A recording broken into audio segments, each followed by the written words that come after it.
नमस्कार। भारतीय टुडे 21 से मैं आरपी पंडित आपके साथ हूँ। मैं इस समय कांग्रेस के वरिष्ठ नेता जोगिंदर चौहान जी के पास हूँ। चौहान साहब, जैसे भारतीय जनता पार्टी 22 जनवरी को रामलला मंदिर की प्राण प्रतिष्ठा करने जा रही है, तो क्या आने वाले समय में कांग्रेस पार्टी की वोटों में इससे सेंध लग सकती है? कांग्रेस पर कोई इफेक्ट नहीं पड़ेगा, क्योंकि राम लल्ला हमारे सबके पूजनीय है। राम के हम अनुयायी हैं, हम राम की पूजा करते हैं। और सुबह भी यदि हम वॉकिंग के लिए निकलते हैं तो राम राम करते हुए निकलते हैं। हमें कभी भी जाएंगे, कहीं भी जाएंगे, किसी चौपाल में जाएंगे तो हम सबसे पहले सब भाइयों को राम राम करते हैं। ये गट गट के अंदर बैठे हुए राम है, इससे किसी भी पार्टी पर कोई इफेक्ट नहीं पड़ेगा। ये आस्था का मसला है।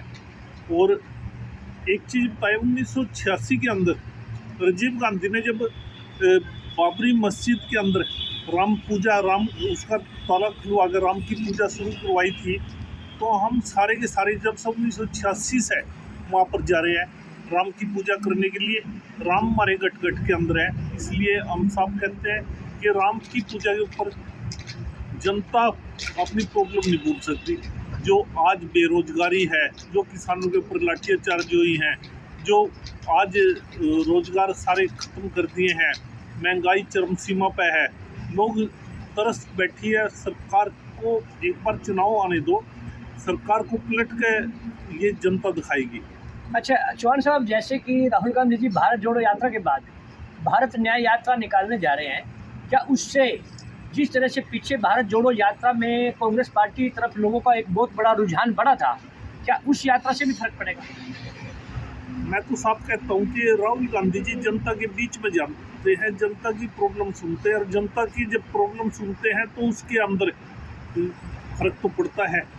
देखो, जब भारत जोड़ो यात्रा शुरू करी गई थी तो एक आवाज़ उठा करती थी राहुल गांधी के बारे में। जो लोगों ने धारणा बना रखी थी, जो इन प्रेस वालों ने धारणा बना दी थी, जो इसका गोदी मीडिया ने राहुल के बारे में धारणा बना दी थी पप्पू पप्पू करके, वे खुद कहने लगे थे कि वे निशब्द हो गए थे और कोई भी शब्द उनके मुंह से नहीं निकल पा रहा था, क्योंकि उन्होंने जनता के बीच में जनता के साथ संवाद शुरू कर दिया था।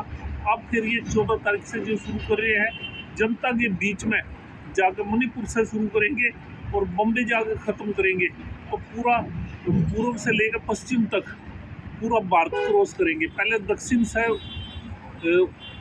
उत्तर तक कराया था, कन्याकुमारी से लेकर और हमारे इसमें केरला से शुरू करके हमारे जम्मू कश्मीर तक, श्रीनगर तक राहुल जी ने पद यात्रा करी थी।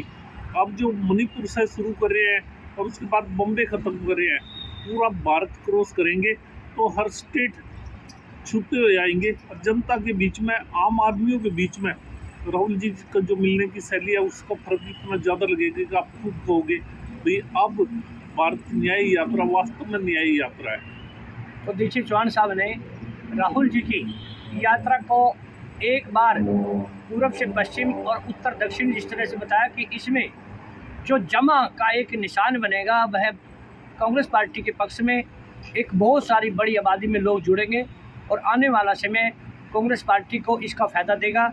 इसी तरह हम चौहान साहब से पुनः फिर बात करेंगे। तब तक के लिए जय हिंद, जय भारत।